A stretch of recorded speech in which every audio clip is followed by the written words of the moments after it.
Hello everyone, Jacob here. In today's lesson, we're going to be talking about how to use whose as a 관계대명사.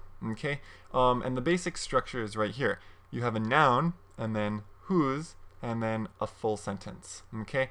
So let's go ahead and see how this is used. It's basically used to add information, to a noun. So it's very similar. The purpose is the same as other 관계대명사, which also add information to a noun. But with whose, you have to remember that it's possessive. Okay? And what does that mean? Well, let's go ahead and look at our first example and kind of see what that means. I have a friend whose parents are rich. Okay, so here you have whose, and then you have a full sentence. Well, actually, there's something missing here. This isn't really a full sentence because usually we have something before, right here. I would say his parents, or my parents, or your parents. You need something like that. My, your, his, their, etc. right here. But since whose is already possessive, it's kind of taking that role. Okay, so if I actually make this into two sentences, it would be, I have a friend, period.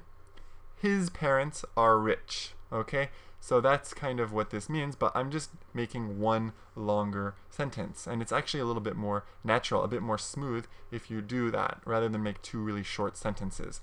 Okay, so in Korean, what would this mean? This would basically mean, 나는 부모님이 부자인 친구가 있어요. Alright? So that's what that means in Korean. And like I kind of pointed out here, this whose 뭐뭐뭐 is talking about the noun that comes before it. Okay?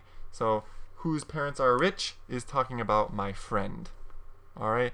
So I hope that is pretty clear. Let's go ahead and look at another example just to kind of get more used to this structure. My brother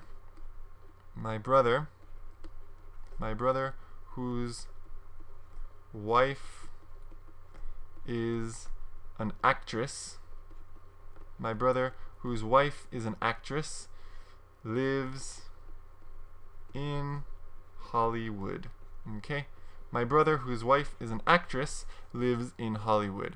So here I'm adding some information about my brother. I'm saying whose wife is an actress. Alright, and of course this is again referring to the noun that comes before, the brother. So again, if I were to kind of divide this into two sentences, I would say it like this. My brother lives in Hollywood. His wife is an actress.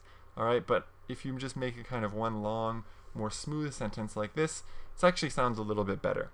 Okay, so in both of these examples, we are using this structure here to add information to a noun. Alright, but there's actually another kind of purpose of this whose 관계대명사 structure, and we're going to talk about that. So it is also sometimes used just to identify someone. Okay, so again, I guess it's kind of similar. You are adding information about someone, but it's really with the purpose of identifying them. Okay, what does identify mean? Well, identify just means kind of to show who they are by kind of describing what they look like. So let's go ahead and look at an example. That girl whose shirt is red, went to my university. That girl whose shirt is red went to my university. So let's say I'm with a friend and I see a girl who went to my same university. Well, and I'm telling my friend, oh, that girl whose shirt is red went to my university. I'm adding information about this girl, but specifically kind of to identify who she is so that my friend knows who I'm talking about. Okay, and I'm describing something about the way that she looks or what she is wearing. Okay, so sometimes it's used kind of with this purpose, really to identify someone. Let's look at one last example, and then we'll move on. The guy whose legs are crossed. The guy whose legs are crossed is a Korean actor. So again, imagine you're in a restaurant with your friend and you see a Korean actor. Well, my friend might say, hey, that guy whose legs are crossed is a Korean actor. My friend is saying this to identify the Korean actor, to tell me, who this guy is by describing kind of what he looks like, or how he is sitting. So in this case, again, whose legs are crossed is to describe the guy, the noun that comes before it. Alright, so I hope this is pretty clear. There's just one thing I do want you to be careful about, because maybe in your textbooks it says that you can use it with a person or a thing. When you have this noun, whose, subject, verb, object, you can use it with a person. It's possible to use it with a person or a thing, okay? But in general, to be honest, when you're speaking, we don't really use it with a thing, only a person.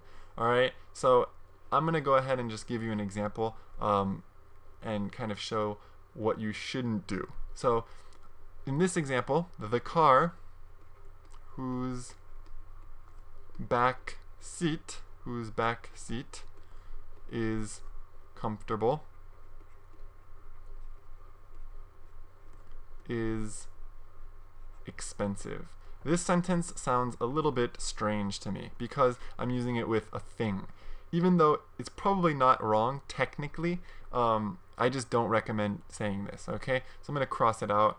Instead of saying this, I want you to try to just use the normal 관계대명사 which or that. You would say the car which has a comfortable back seat is expensive. The car which has a comfortable back seat is expensive. Alright, so it's actually better in this kind of situation just to use which, the which 관계대명사. Or you could even say with. The car with a comfortable back seat is expensive.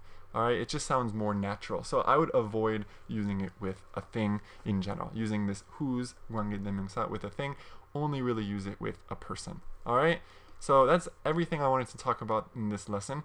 I hope you understood. I hope you enjoyed the lesson, and I'll see you next time.